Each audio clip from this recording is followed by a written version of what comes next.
Hello, I'm JP from the Way Biblical Fellowship, and this week's Parsha is Miketz.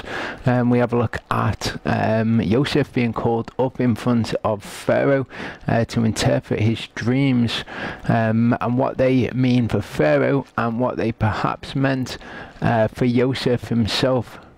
Then we see Joseph being elevated to the position of the ruler of Egypt, second in command only to the Pharaoh himself. We look at the prophetic implications of that. Also, we have a look at Joseph testing his brothers.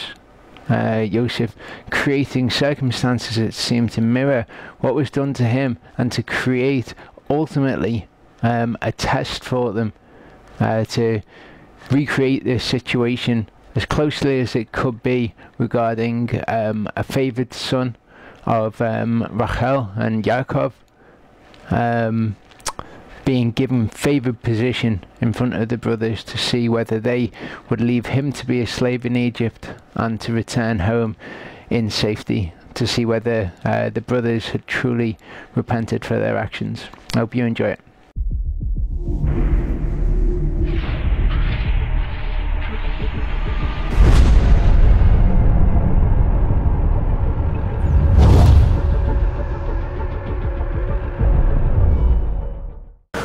Okay, Torah portion this week is a Miketz, which means at the end or at the conclusion.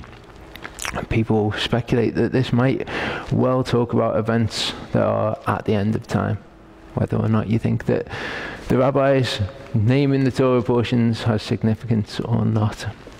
The events actually seem to talk about things at the end of time. We pick it up where Charlie left last week. Okay, story of Joseph out in the field with his brothers, gives a bad report to his father about the things that go on. Brothers really don't like him, don't like the favoured position that he's got in the family. He has a couple of dreams. First one seems to imply that his brothers will come bowing to him.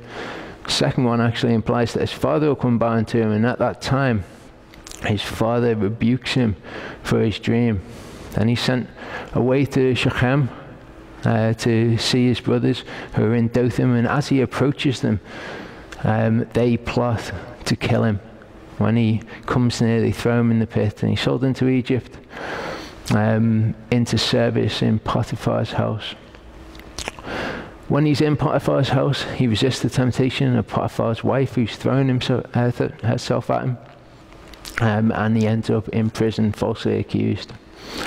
While he's in prison, he comes into contact with the royal court of Pharaoh, okay, the cupbearer and the baker. And he says to the cupbearer that the dream that he has, and each have dreams, means that he will be restored to his position. He says, when you are restored to your position, please remember me to the Pharaoh. And this Torah portion starts Miketz at the end, and it's at the end of 2 years. He's been in prison another 2 years. The cupbearer has been in Pharaoh's service for 2 years, and he's not remembered him quite yet to the Pharaoh. I don't know what Joseph makes of this, but this is a man of extreme faith anyway. Genesis 41 starts and says, now it happened at the end, Miketz, of 2 full years, that Pharaoh had the dream, and behold, he was standing by the Nile. And lo, from the Nile there came up 7 cows. There's something going on with the Hebrew here. In Hebrew, Pharaoh is Pharaoh, and cows is parot.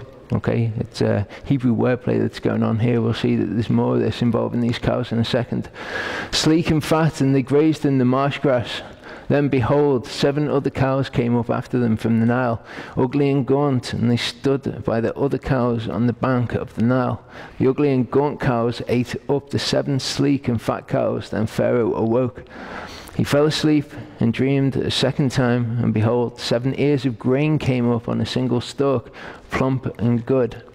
Then behold, 7 ears, thin and scorched by the east wind, sprouted up after them. We've said in previous weeks that the east wind is a sign of judgment from Yehovah. This does indeed turn out to be a judgment. This is 7 years of famine, as it turns out. The thin ears swallowed up by the plump and full ears. Then Pharaoh awoke, and behold, it was a dream. Now in the morning his spirit was troubled, so he sent and called for all the magicians of Mitzrayim and all its wise men. And Pharaoh told them his dreams, and there was no one who could interpret them to Pharaoh. Then the chief cupbearer spoke to Pharaoh, saying, I would make mention today of my own offenses. Pharaoh was furious with his servants, and he put me in confinement in the house of the captain of the bodyguard, both me and the chief baker. Perhaps this is why he's not mentioned it so far, because it actually involves telling Pharaoh that he was angry with him at some time. We had the dream on the same night, he and I. Each of us dreamed according to the interpretation of his own dream. Now, an Hebrew youth was with us there, a servant of the captain of the bodyguard, and we related them to him, and he interpreted our dreams for us. To each one he interpreted according to his own dream. And just as he had interpreted for us, so it happened. He restored me in my office, but he hanged him. Then Pharaoh sent and called for Joseph, and they hurriedly brought him out of the dungeon. And when he had shaved himself and changed his clothes, he came to Pharaoh. Pharaoh said to Joseph, I have had the dream, but no one can interpret it. And I have heard it said about you that when you hear a dream, you can interpret it. Joseph then answered Pharaoh, saying, It is not in me. Elohim will give Pharaoh a favorable answer. So Pharaoh spoke to Joseph, In my dream, behold, I was standing on the bank of the Nile, and behold, 7 cows, fat and sleek, came up out of the Nile, and they grazed in the marsh grass. Lo, 7 other cows came up after them, poor, very ugly, and gaunt, such as I had never seen for ugliness in all the land of Mitzrayim. And the lean and ugly cows ate up the first 7 fat cows. Yet when they had devoured them, it could not be detected that they had devoured them, for they were just as ugly as before. Then I awoke. I saw also in my dream, and behold, 7 ears full and good came up on a stalk. And lo, 7 ears withered thin and scorched by the east wind sprouted up after them. And the thin ears swallowed the 7 good ears. Then I told it to the magicians, and there was no one who could explain it to me. Now Joseph said to Pharaoh, Pharaoh's dreams are one and the same. Elohim has told to Pharaoh what he is about to do. And the 7 good cows are 7 years, and the 7 good ears are 7 years. The dreams are one and the same. The 7 lean and ugly cows that came up after them are 7 years, and the 7 thin ears scorched by the east wind will be 7 years of famine. It is as I have spoken to Pharaoh. Elohim has shown to Pharaoh what he is about to do. Behold, 7 years of great abundance are coming in all the land of Mitzrayim, and after them 7 years of famine will come, and all the abundance will be forgotten in the land of Mitzrayim, and the famine will ravage the land. As I said, this perhaps is a portent of things that are going to come in the future, or perhaps even things that are here. We're in a time at the moment when countries around the world that are the food producing countries, they're actually in a period of famine at the moment. The world is in a period of famine. It's just we can't appreciate that there's a famine because of the abundance that we have. We can just afford to pay rising food prices, okay, but there's a lot of countries around the world that can't afford to pay the rising food prices, and they're starving at the moment.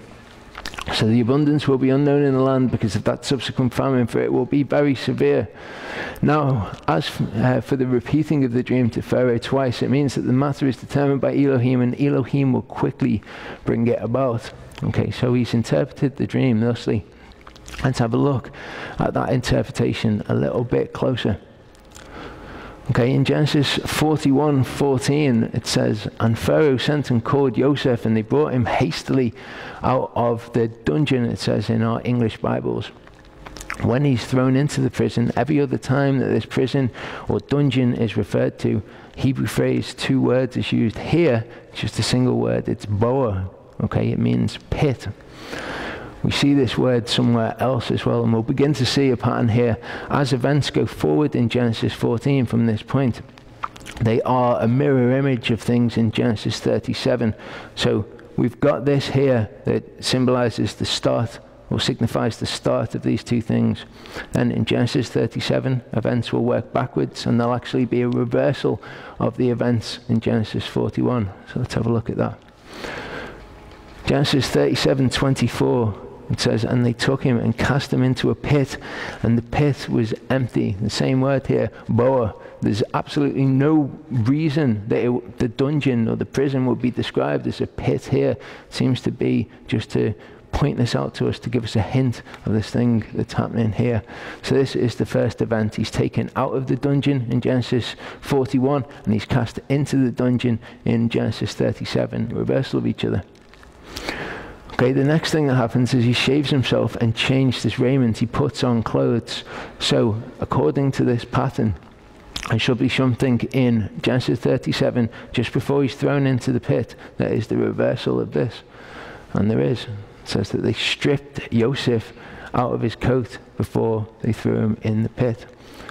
Okay, the next element, he came in unto Pharaoh. Okay, so we should see something in Genesis 37 that is the reversal of him coming in to Pharaoh. And that is indeed. This is Yaakov. Yaakov said to him, go, I pray thee. Now these two figures in Joseph's life, they are actually, Pharaoh becomes a bit like a father figure to Joseph. Okay, he starts restoring to him all of the things that he's had taken away. Pharaoh also represents the ruler of this world, okay, Hasatan. And it's interesting that Pharaoh is restoring to Joseph all of these things in Egypt that he's had taken away from him by walking righteously with Yehovah. And that's how Yehovah will come to us as well. He'll say, okay, these things have been taken away from you because you're walking righteously, you're walking according to my instruction, and this has caused you loss in the physical. Now, Hasatan will come, and he will tempt you with these things. He'll give you these things to see if he can draw you away. And we'll see in the Torah portion next week that Joseph is actually, he's confronted with a decision between Pharaoh and his real father, Yaakov. Okay, Genesis 41:15. The next thing that happens in Genesis 41 is Pharaoh said unto Joseph, I have dreamed a dream. Okay, in the Hebrew, it is chalom chalamati. Okay, now we missed what's actually going on here in the English, but there is a reversal here. In Genesis 37 verse 9, Joseph says, I have dreamed a dream, and it seems like the same phrase. However, in the Hebrew, it's chalamati chalom, so we still have this reversal that's continuing on.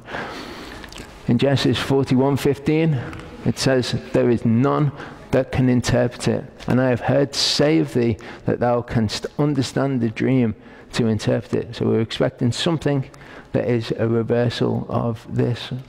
You see in Genesis 37:9-10, and he dreamt yet another dream and told it to his brethren and said, behold, I have dreamed a dream more, and behold, the sun and the moon and the 11 stars made obeisance to me. And he told it to his father and to his brethren. And his father rebuked him and said unto him, what is this that thou hast dreamed? Shall I and thy mother and thy brethren indeed come to bow down ourselves to thee to the earth? So we've got one person who turns out to be the father figure saying, there is none that can interpret it. And I have heard say of thee that thou canst understand the dream to interpret it. We've got the reversal of that in Genesis 37. We've got Yaakov rebuking him for his dreams, concerning dreams. And he says the interpretation for him. So we've got Pharaoh, no interpretation. He's kind of coming to Joseph and saying it's a good thing that you can interpret dreams. We've got the opposite of this here. Yaakov rebuking him for his interpretation. Okay, now what's possibly going on in Joseph's head at the time? Charlie mentioned this last week. To Joseph's perception, what's happened? He's had this dream. Okay, he's gone to his father, told his father this dream. His father's rebuked him. Then he sent him to Shechem. And he ends up getting thrown in a pit and sold into slavery in Egypt. To Joseph's perspective, what's going on here? Okay, he doesn't know that his father's not involved in this at all. To Joseph's perception, his father could well be involved in this, and there is family history to support that. Okay, Abraham had two sons, okay, Ishmael and Yitzhak. Okay, Ishmael gets sent away out of the family. Yitzhak, two sons, Yaakov and Esav. Okay, Esau is the one that ends up going living in Mount Seir on his own.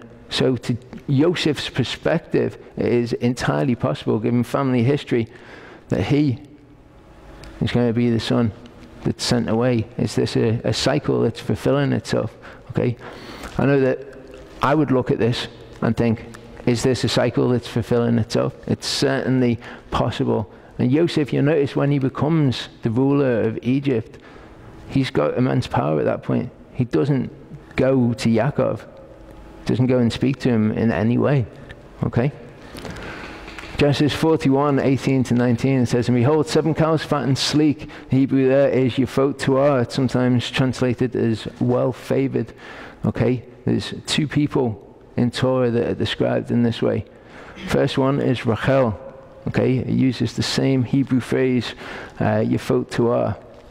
Second one is Joseph, well-favored, Yefot Tuah. So these cows, there is something there that's linking them to Rachel and also to Joseph. Next it says they grazed in the marsh grass. Other way to translate that is they grazed with their brothers. The marsh grass, the word that's used there, it's not used anywhere else in the Bible, but it's thought that it could mean grazed with their brothers. In Genesis 37, we see the reversal of this as well. First one, we've got the cows, they're grazing in the marsh grass or with their brothers. And then in Genesis 37, we've got Joseph, who is feeding the flock with his brethren.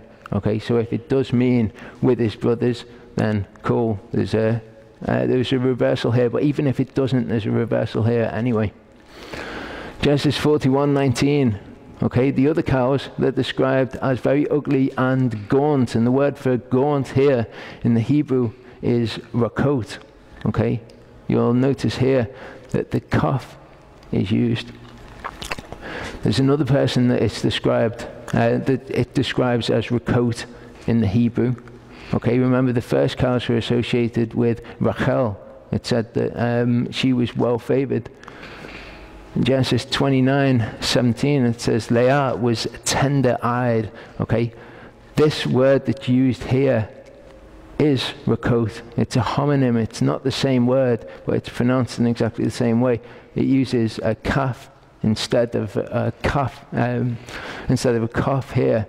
So this. I mean, because tender-eyed, I don't think it's a very good translation. What? If you read Leah was tender-eyed. Yeah. It doesn't sound like the opposite of beautiful and well-favored.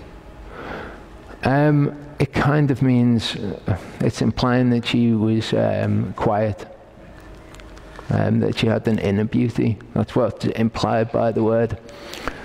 The words are the same, they sound the same, okay? Rakot and rakot. In English, we think of it as having a Q and having a C. The words might have exactly the same sound, but there's a link here, isn't there? Okay. Okay, it says that the lean and ugly cows ate up the first 7 cows. So what's this talking about? If the first 7 cows, if they represent Rachel, okay, and the lean and ugly ones represent Leah, what's happening here? The Leah cows eat up the Rachel cows.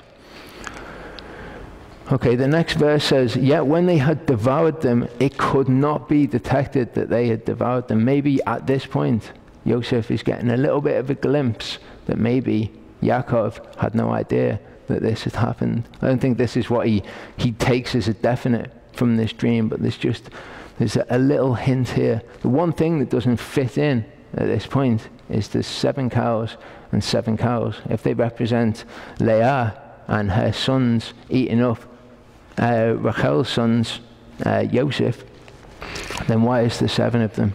Okay. In Genesis 29:18, we see a possible answer. And Yaakov loved Rachel and said, I will serve thee 7 years for Rachel, thy younger daughter. He serves 7 years for Leah, and 7 years for Rachel as well. He says, doesn't he, these 7 cows are 7 years. How does he know that? Okay, this is a possible answer. Now let Pharaoh look for a man discerning and wise. Okay, the words that are used here for discerning and wise are navon and chacham. Okay, navon is when someone is discerning, when they give good counsel, and also when they are studied. Wise, the word chacham, it means to have experience. Okay, so this is somebody who is learned and also has experience. This is what he's saying to him here in the Hebrew. And set him over the land of Mitzrayim. Let Pharaoh take action to appoint overseers in charge of the land, and let him exact a fifth of the produce of the land of Mitzrayim in the 7 years of abundance. Then let them gather all the food of these good years that are coming, and store up the grain for food in the cities under Pharaoh's authority, and let them guard it. Interesting if you think that this is a prophetic picture of the future. What's this going to look like? Let the food become as a reserve for the land and the 7 years of famine, which will occur in the land of Mitzrayim, so that the land will not perish during the famine. Now the proposal seemed good to Pharaoh and to all his servants. Then Pharaoh said to his servants, can we find a man like this in whom is a divine spirit? Okay, this should remind us of something as well, this phrase. Can we find a man like this in whom is a divine spirit?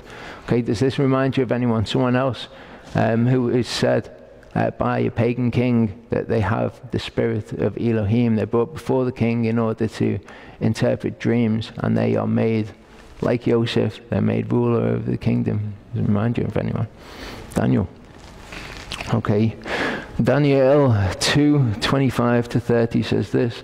Then Arioch brought in Daniel before the king in haste, and said thus unto him, I have found a man of the captives of Yehudah that will make known unto the king the interpretation.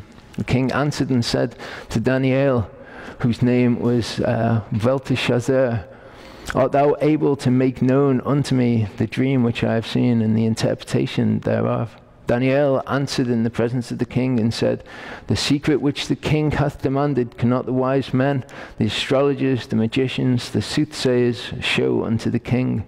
But there is an Elohim in heaven that revealeth secrets, and maketh known to the king Nebuchadnezzar what shall be in the latter days. Thy dream and the visions of thy head upon thy bed are these. As for thee, O king, thy thoughts came in unto thy mind upon thy bed, what should come to pass hereafter, and he that revealeth secrets maketh known to thee what shall come to pass. Okay, he calls him here, he that revealeth secrets. We see that Joseph is given a new name in a little bit, okay, Zaphnath Paneach, and the kind of the consensus among the Coptic scholars, it's a Egyptian name, is that it means he to whom it is revealed secret. So that is another link here. But as for me, this secret is not revealed to me for any wisdom that I have more than any living, but for their sakes, that shall make known the interpretation to the king, and that thou mightest know the thoughts of thy heart. Now here we've got another link as well. Okay, Joseph said, it's not me that interprets the dream, it's Yehovah.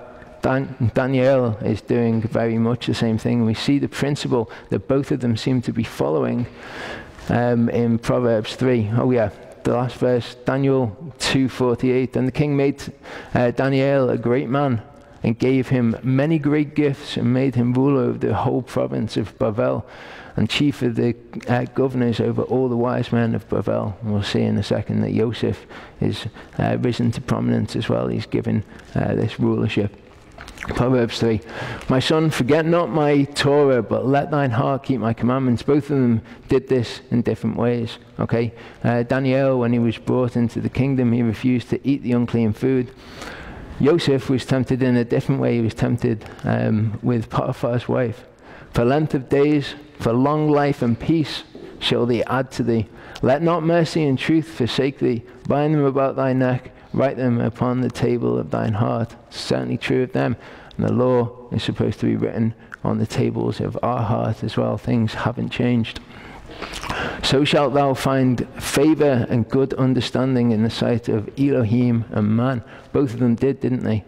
Okay. trust in Yehovah with all thine heart and lean not unto thine own understanding. They did this. They said, look, it's not me. Okay? Daniel says this, but as for me, this secret is not revealed to me for any wisdom that I have more than any living. Okay? He doesn't trust his own understanding. He gives all the glory to Yehovah, which is verse 6. It says, in all thy ways acknowledge him, and he shall direct thy paths. These are two righteous men who lived exactly in accordance with Torah. As far as we can tell, they followed Torah exactly, and both of them were risen to these positions of prominence, and all of these requirements they followed. Okay, it says, so Pharaoh said to Joseph, since Elohim has informed you of all this, there is none so discerning and wise as you are. You shall be over my house, and according to your command, all my people shall do homage. Only in the throne I will be greater than you. So think about it from Joseph's perspective. Okay, when he woke up in the morning, he was in prison, and probably thinking about what he's going to have for tea that night. Okay, he's taken out of the prison. His entire world is turned upside down at this point. He's made second to Pharaoh the most powerful man in the entire world. This is what's going on in Joseph's head at the moment. Okay, must have been fantastic. Pharaoh said to Joseph, see, I have set you over all the land of Mitzrayim. Then Pharaoh took off his signet ring from his hand and put it on Joseph's hand, and clothed him in garments of fine linen, and put the gold necklace around his neck. He had him ride in his second chariot, and they proclaimed before him, bow the knee, and he set him over all the land of Mitzrayim. This is a picture of Solomon's coronation, and both of them are pictures of the triumphal entry into Jerusalem by Yeshua when he was riding the donkey. Moreover, Pharaoh said to Joseph, though I am Pharaoh, yet without your permission no one shall raise his hand or foot in all the land of Mitzrayim. Now, I might be misreading that, but the way that I read it is Pharaoh saying to him, even though I'm Pharaoh, okay, if I give an order, you're going to have to accede to that order in order for it to be done. Though I give the command, no one will do anything unless you say. Then Pharaoh named Joseph Zaphnath Paneach, and he gave him Asenath, the daughter of Potiphera, priest of On, as his wife. And Joseph went forth over the land of Mitzrayim. Now Joseph was 30 years old when he stood before Pharaoh, king of Egypt. And Joseph went out from the presence of Pharaoh and went through all the land of Mitzrayim. During the 7 years of plenty, the land brought forth abundantly. So he gathered all the food of these 7 years which occurred in the land of Mitzrayim, and placed the food in the cities. He placed in every city the food from its own surrounding fields. If this is something that we're going to see in the future, I wonder what this looks like. It was something that Charlie and I were discussing the other night.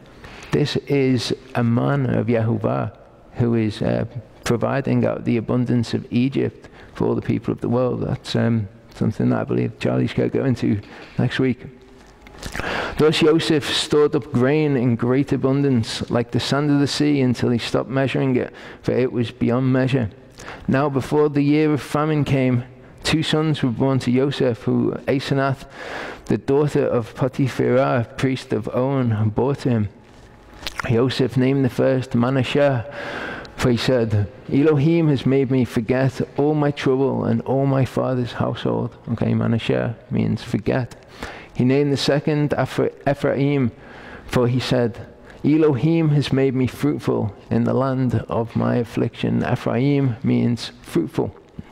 When the 7 years of plenty which had been in the land of Mitzrayim came to an end, and the 7 years of famine began to come, just as Joseph had said, then there was famine in all the lands, but in the land of Mitzrayim there was bread. So when all the land of Mitzrayim was famished, the people cried out to Pharaoh for bread, and Pharaoh said to all the Mitzrayim, go to Joseph, whatever he says to you, you shall do. When the famine was spread over all the face of the earth, then Joseph opened all the storehouses and sold to the Mitzrayim, and the famine was severe in the land of Mitzrayim. The people of the earth came to Mitzrayim to buy grain from Yosef because the famine was severe in all the earth. This is interesting. I don't know if it's just because it's a picture of what will happen in the future, but it says here the famine happened in all the earth, over all the earth. And we know that the time of tribulation that's coming upon the earth is going to affect all of the earth as well. Did all the earth really come to Egypt at this time? That's what it says. Now Yaakov saw that there was grain in Mitzrayim, and Yaakov said to his sons, "Why are you staring at one another?" In other words, what are you doing? Don't just look at each other, do something. He said, "Behold, I have heard that there is grain in Mitzrayim. Go down there and buy some for us from that place, so that we may live and not die." Then, this is amazing, 10 brothers of Yosef went down to buy grain from Mitzrayim. Okay, 10 brothers of Yosef, 10 tribes of Israel went to Mitzrayim, idiom of the world. Okay, we've got a picture, haven't we, of 10 tribes going out into the world. Now, before we continue, we need to have a look at Yosef's actions. Okay, have a look at a way that we can understand them. There's a couple of different ways, and I'll go through one of them as we go through it, but bear this in mind as we go through it. Okay, let this prepare you. He will assume the role of deceiver and hide his true identity from his brothers. The actions that Yosef does at this point, I read all sorts of stuff on it. People say, well, actually it was, it was righteous what he was doing. He was bringing his brothers to repentance. But the method that he uses to do it, he lies to his brothers. Now, I think that Elohim, he used it for good. I don't think that this is what is in Joseph's head. But bear that in mind, that people do think that. His actions will inflict even more grief upon his already heartbroken father. As we've said, he doesn't know the state that his father's in. Okay, he might have got a little glimpse that perhaps he didn't know that it had happened, but he doesn't know that Yaakov is a broken man, as he certainly appears to be at this point. He's broken with grief over Yosef. But his actions will do this. His actions will. Can you imagine if you were Yaakov and you just had your sons coming back to you and saying, "Yep, we went there, and the ruler of Egypt has thrown Shimon in prison." Okay, that's going to traumatize you, isn't it? He will play what will seem to us to be cruel games upon their minds and consciences.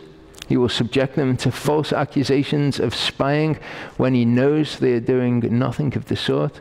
He will wield the power of his new position whimsically. He absolutely does this. Okay, he's been taken to this position of authority in Egypt, and he just seems to not give any consideration to his brothers at all. He just seems to want to teach them a lesson, and it seems to be very vengeful to me when I'm reading it. As I say, Yehovah used it for good. Yehovah did use it to bring his brothers to repentance, but I'm not sure that Yosef was doing this.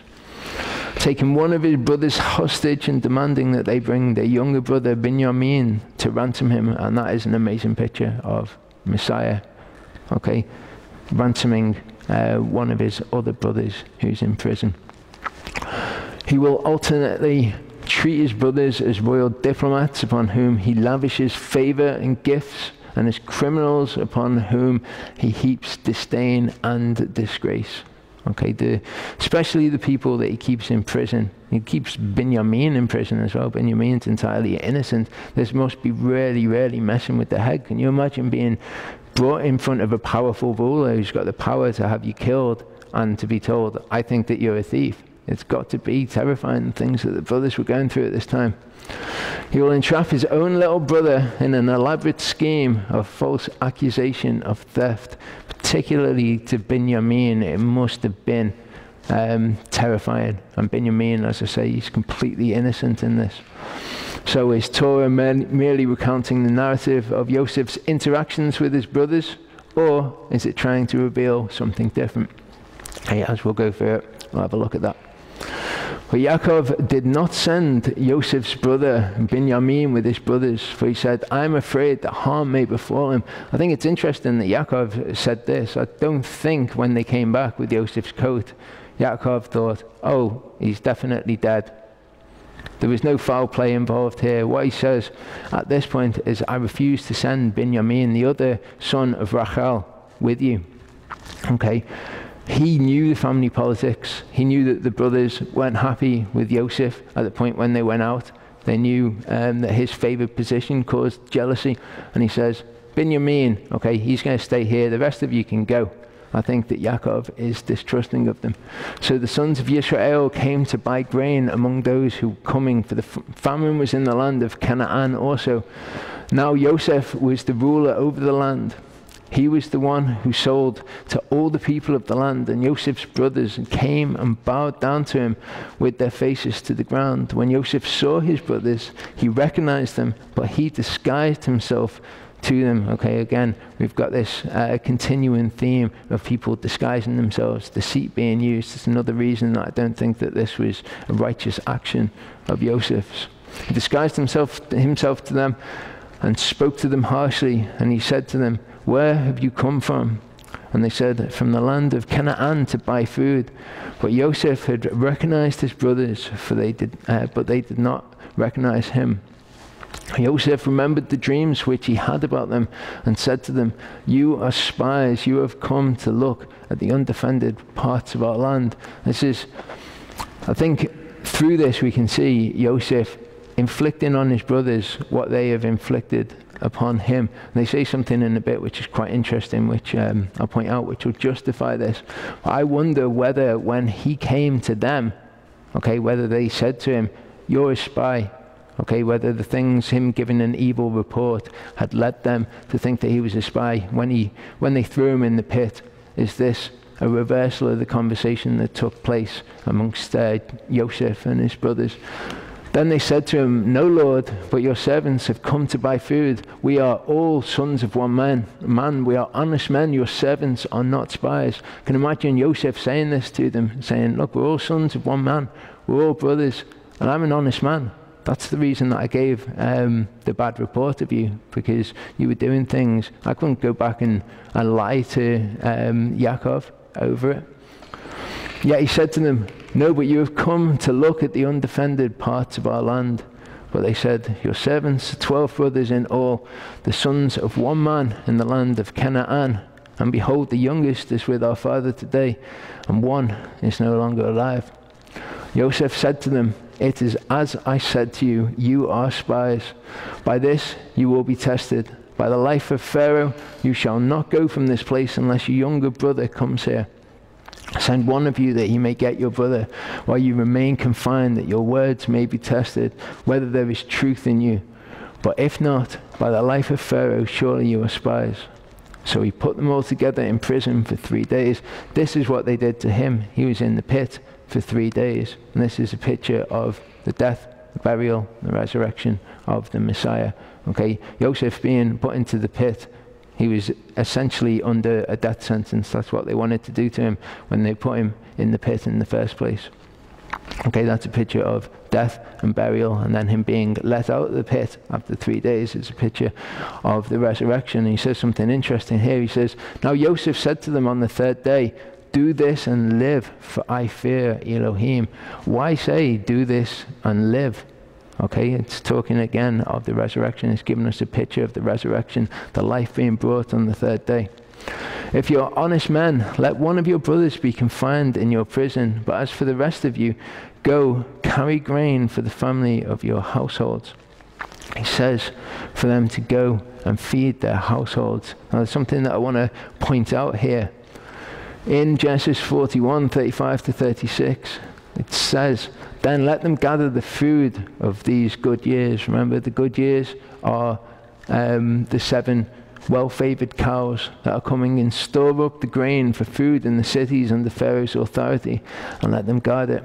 Let the food become as a reserve for the land for the 7 years of famine. So we've got the 7 good cows, which if you remember represent Joseph, okay? The 7 good cows providing for the 7 years of famine, which are the 7 ugly and gaunt cows. So we've got a picture here of Joseph providing for them. Now, I would think this was a bit of a stretch, but I saw something that Joseph says in next week's Parsha. He says, Elohim sent me before you to preserve a posterity in the earth.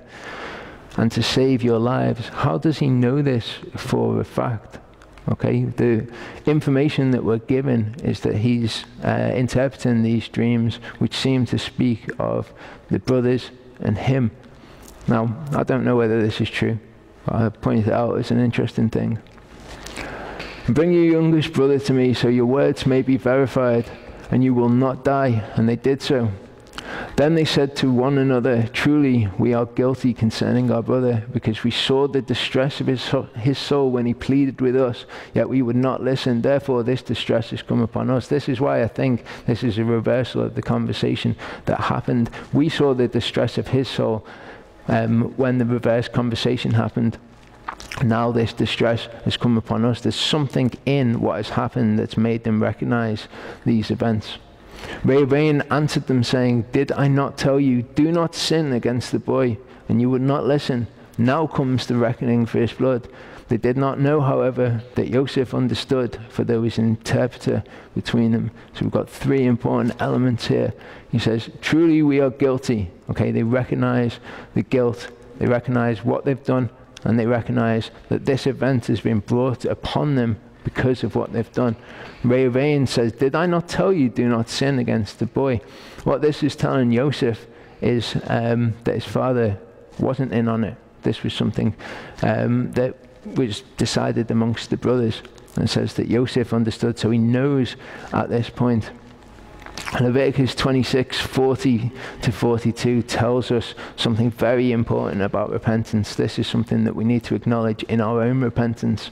It says, if they shall confess their iniquity and the iniquities of their fathers with their trespass, which they trespassed against me, and that also they have walked contrary unto me. So this is what the brothers were doing. They've acknowledged that they've done wrong, that these things are coming upon them because they've done wrong.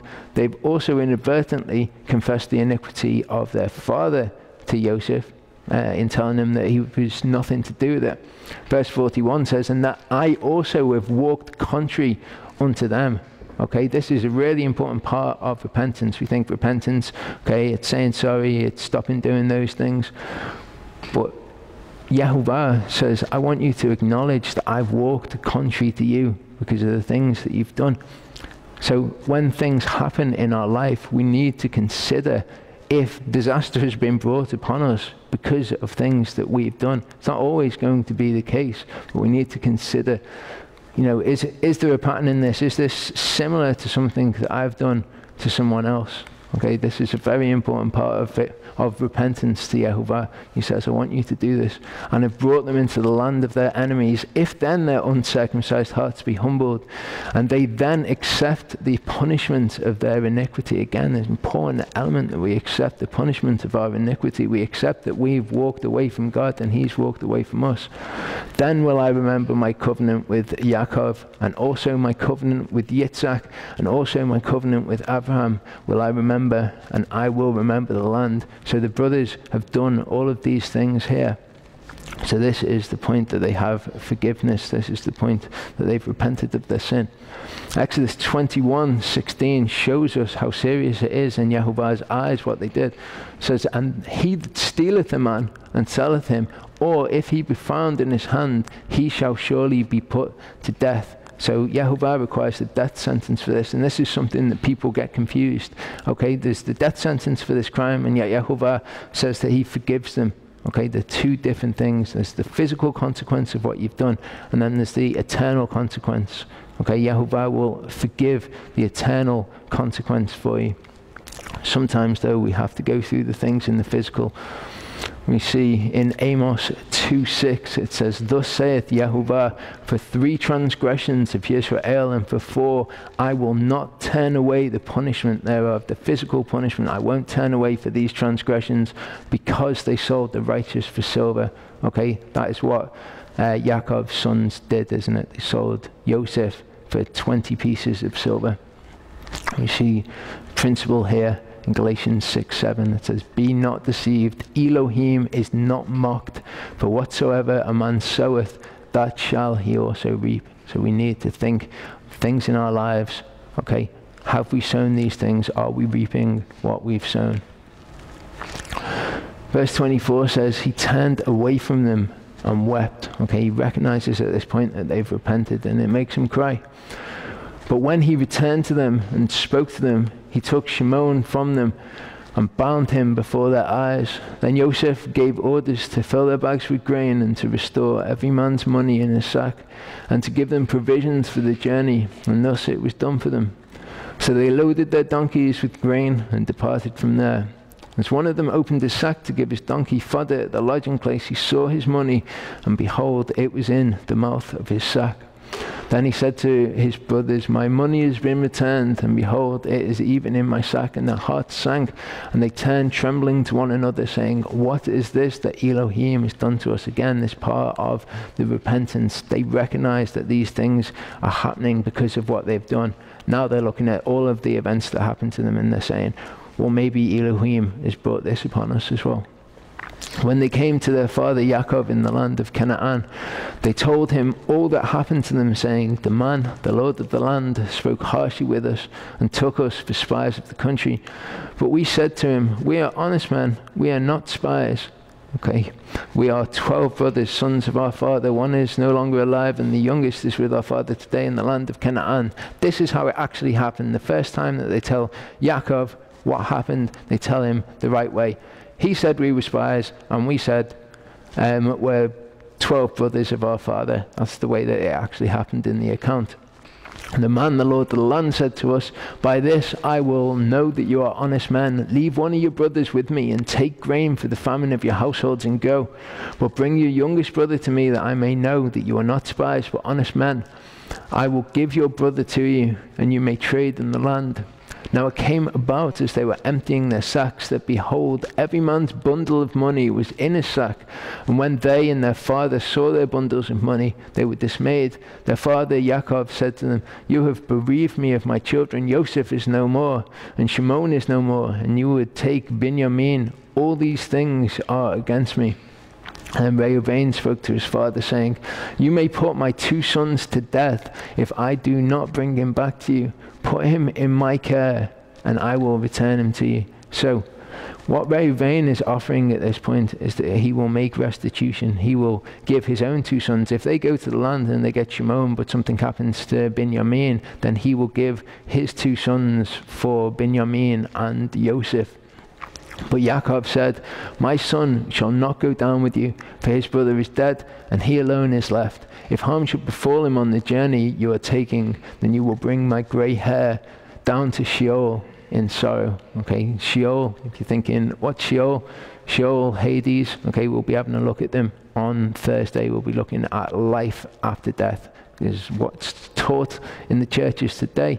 Heaven, hell, it's not really what the Bible says. And anyway, it talks about us going to a place called Sheol, so we'll have a look at that. Now the famine was severe in the land, so it came about when they had finished eating the grain which they had brought from Mitzrayim, that their father said to them, go back, buy us a little food. Yehudah spoke to him, however, saying, the man solemnly warned us, you shall not see my face unless your brother is with you. If you send our brother with us, we will go down and buy you food. But if you do not send him, we will not go down. For the man said to us, you will not see my face unless your brother is with you. Then Yisrael said, why did you treat me so badly by telling the man whether you still had another brother? So at this point he says, why have you done this thing? And they changed their story a little bit. It says, but they said, the man questioned particularly about us and our relatives, saying, is your father still alive? Have you another brother? So we answered these questions. Could we possibly know? He would say, bring your brother down. Okay, that's not what happened.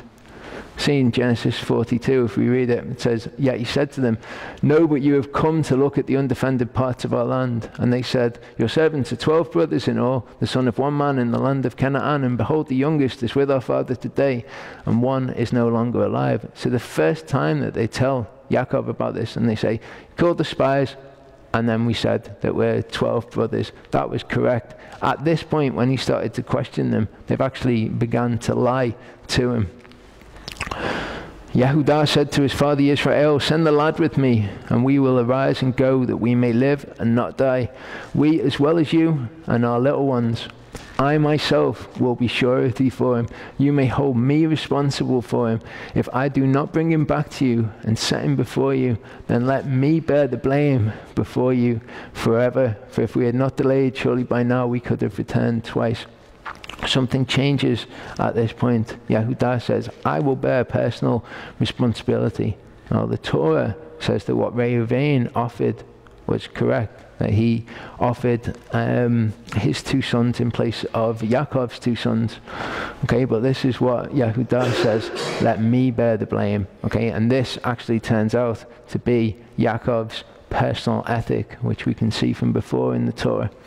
Exodus 22:10-13 says, if a man deliver unto his neighbor an ass or an ox or a sheep or any beast to keep it, and it die or be hurt or driven away, no man seeing it, then shall an oath of Yehovah be between them both, that he hath not put his hand unto his neighbor's goods, and the owner of it shall accept thereof, and he shall not make it good. And if it be stolen from him, he shall make restitution unto the owner thereof. However, and this is the thing that applies to Yosef, if it be torn in pieces, which is what they say of Yosef, then let him bring it for witness, and he shall not make good that which was torn. They didn't do this, did they? They brought before Yaakov a bloody coat. They didn't bring Yosef's body. They just said, oh, it's been torn in pieces, and they didn't bring it before him.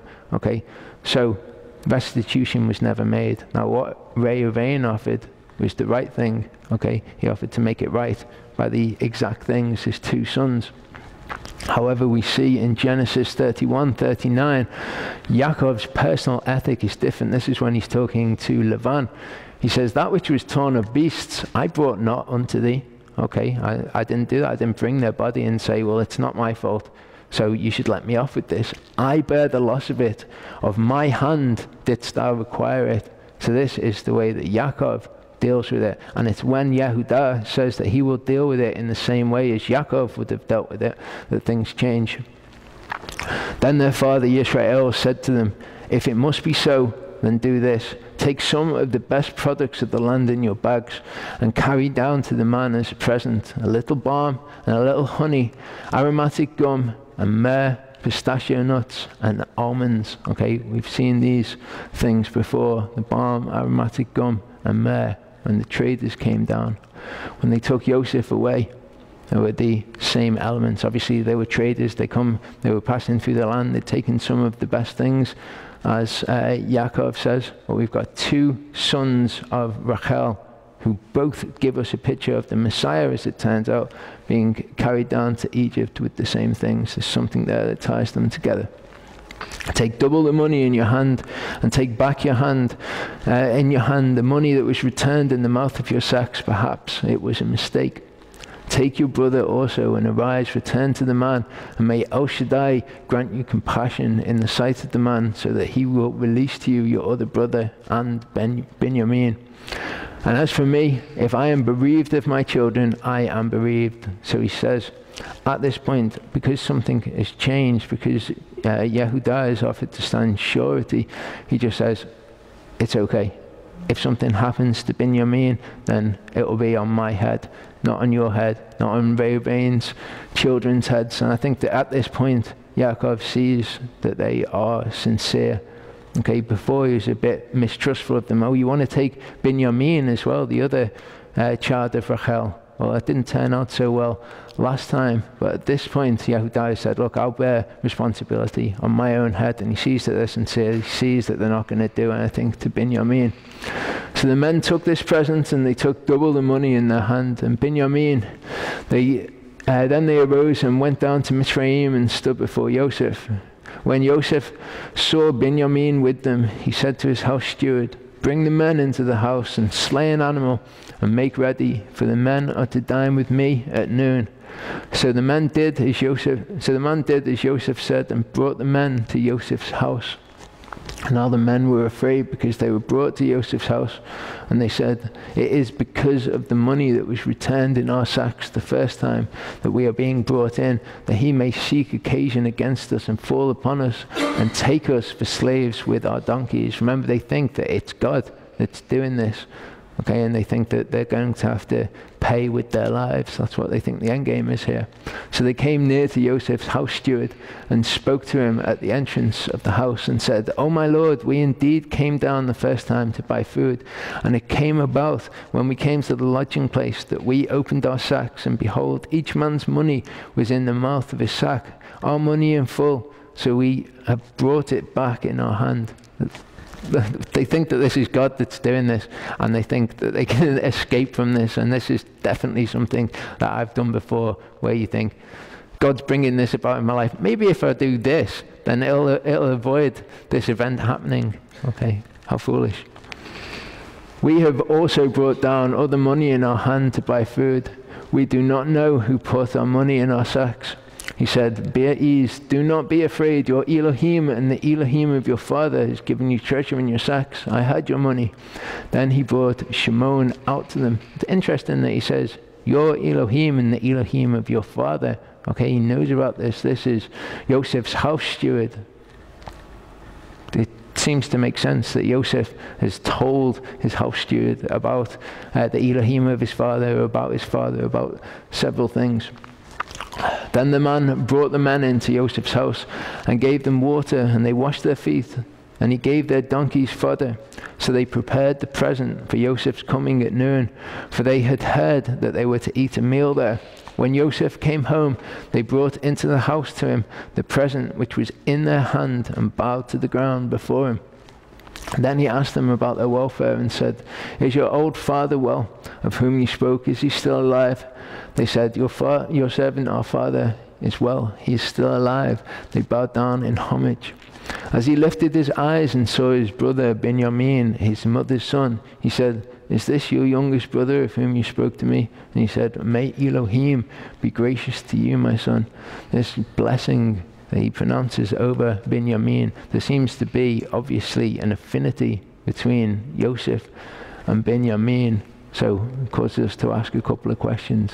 Why was Joseph interested in Benjamin? I mean, this is his full-blood brother, so it would make sense in that sense.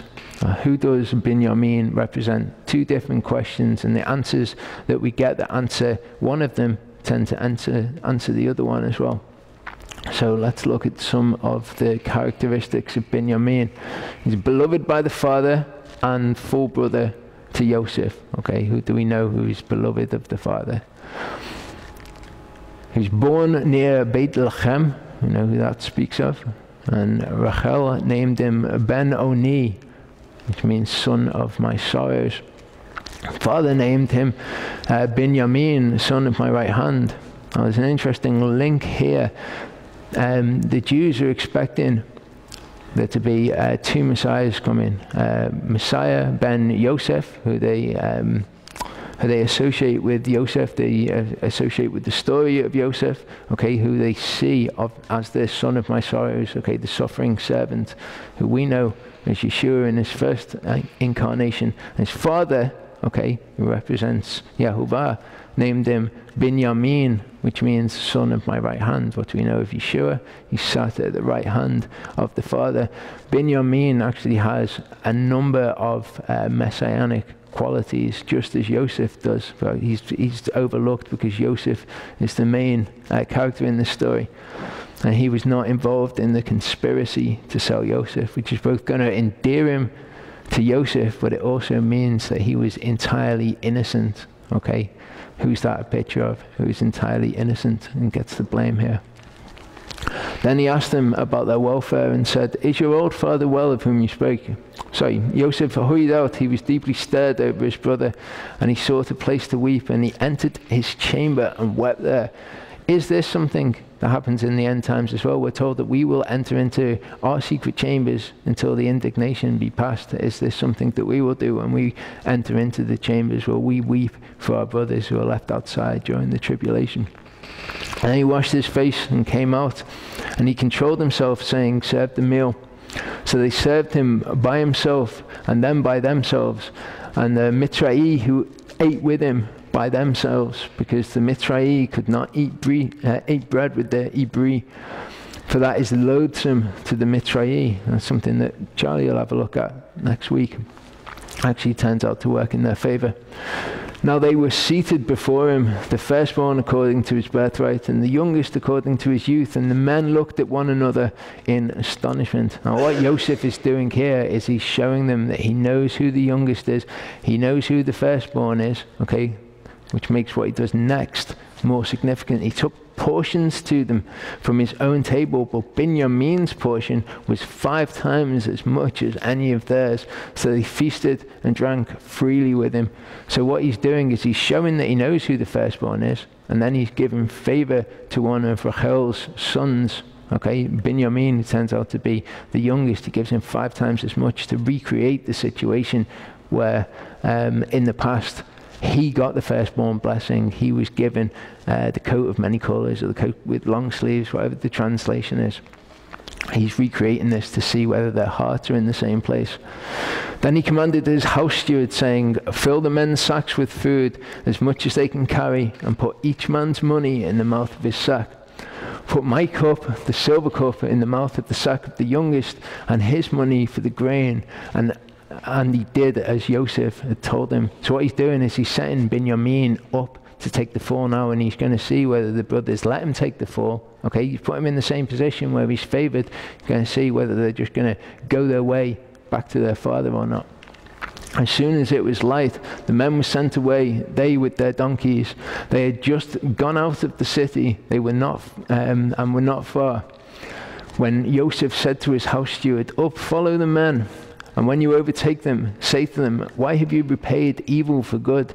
Is not this the one from which my Lord drinks, and which he indeed uses for divination?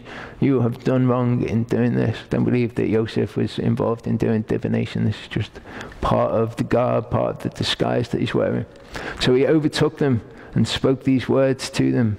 They said to him, why does my Lord speak such words as these? Far be it from your servants to do such a thing. Charlie and I were speaking the other day. People don't speak like this anymore, do they? Okay. Far be it from your servants to do such a thing. Okay. If you went and accused someone of stealing your cup now, they'd be like, what are you saying, lad? You're saying we're thieves? Yeah, that's not what you're saying. Very, very different world that we live in now. Things have degenerated quite a way, haven't they? Behold, the money which we found in the mouth of our sacks, we could have brought back to you from the land of Canaan. How then could we steal silver or gold from your Lord's house? With whomever of your servants is found, let him die, and we also will be my Lord's slaves.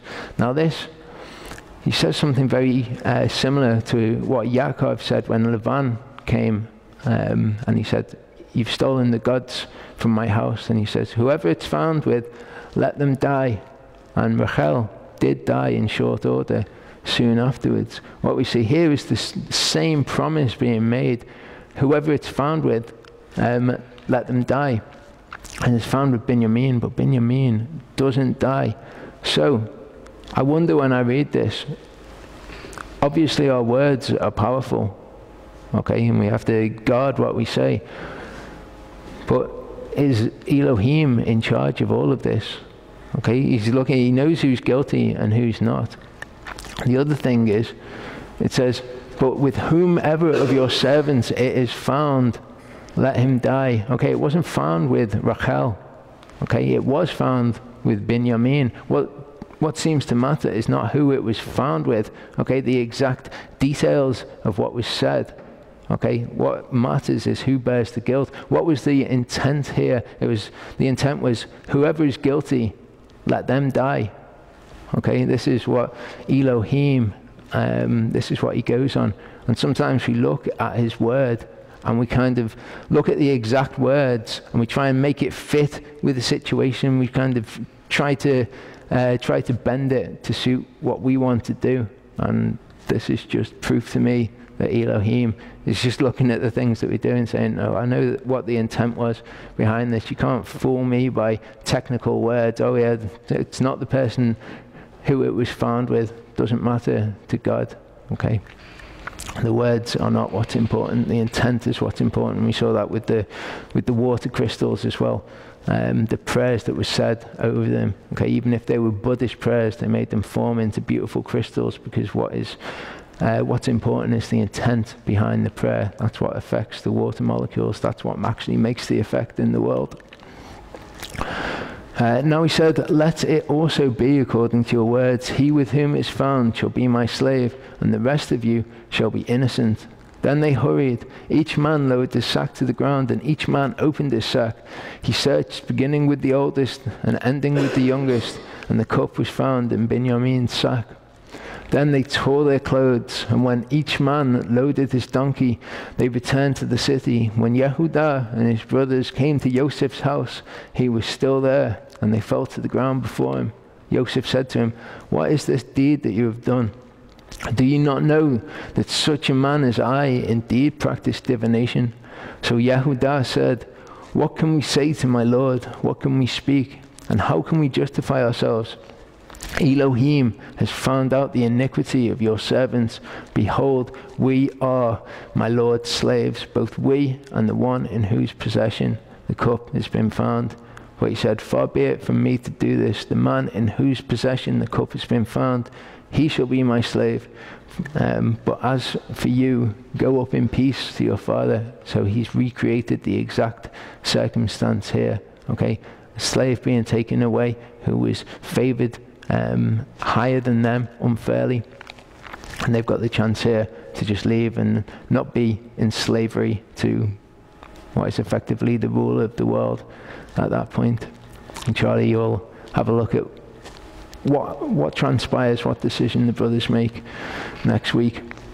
But these things that we see coming to pass here, they're actually prophesied to come to pass. Okay, in Genesis 15:13-14, it says, well, he said to Avram, know of a surety that thy seed shall be a stranger in a land that is not theirs, and shall serve them, and they shall afflict them 400 years. And also that nation whom they serve will I judge, and afterward shall they come out with great substance. This is the beginning of these events. It's a pretty strange thing for him to say to Avram at the point when he's blessing him.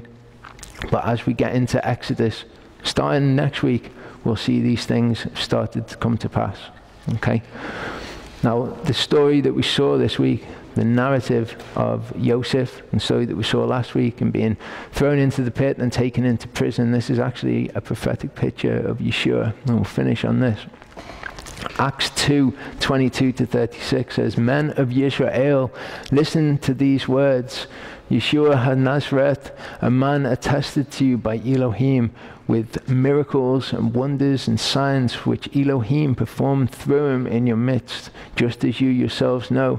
This man delivered over by the predetermined plan and foreknowledge of Elohim, and you nailed to a cross by the hands of godless men and put him to death. Okay, obviously we can see the parallel with what happened to Joseph here, but this tells us something important.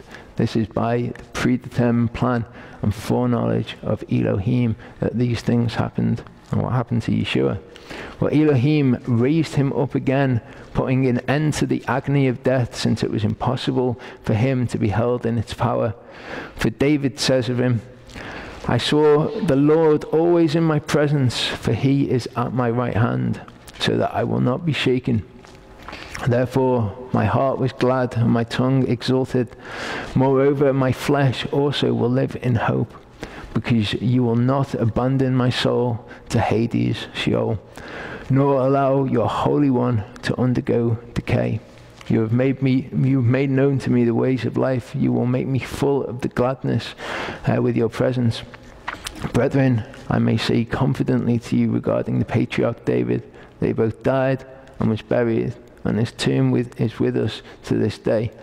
And so because he was a prophet and knew that Elohim had sworn to him with an oath to seat one of his descendants on his throne, he looked ahead and spoke of the resurrection of the Messiah, that he was neither abandoned to Hades, nor did his flesh suffer decay. This Yeshua Elohim raised up again, to which we are all witnesses. Therefore, having been exalted to the right hand of Elohim, and having received from the Father the promise of the Holy Spirit, he has poured forth this which you both see and hear. Okay, he's exalted to the right hand of the Father. When the Pharaoh said before, although I'm Pharaoh and I make commands, without you giving your seed to the commands, they will not come to pass. And I think that is a picture of Yeshua sat at the right hand of the Father. For it was not David who entered into heaven, who ascended into heaven. Now that's interesting. Okay, that tells us something. It tells us that David did not ascend into heaven. Okay, people say that people are in heaven now. Okay, John 3:13 says no one has ascended into heaven but Yeshua.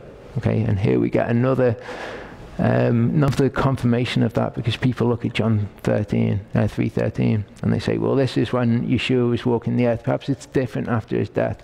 So it's exactly the same thing here in Acts. For it was not David who ascended into heaven, but he himself says, the Lord said to my Lord, sit at my right hand until I make your enemies a footstool for your feet. Did this for Joseph, didn't he?